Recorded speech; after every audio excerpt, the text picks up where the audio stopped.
This is OPPO F23 and today I will show how you can change the screen timeout value to never on this device.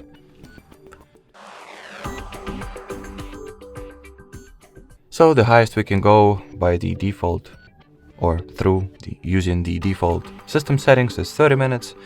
Thus, if you would like to set the auto screen off value to never, you will need to download and install the free third-party app called Caffeine. So let's launch the Play Store.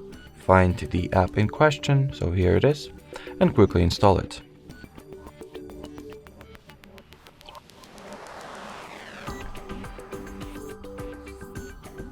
Once the app is ready, you can go ahead and launch it.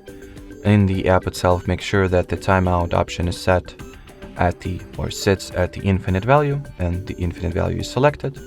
And as long as you do not close the Caffeine app and it stays active in the background, or it is at the list of recent apps, your screen will not automatically turn itself off.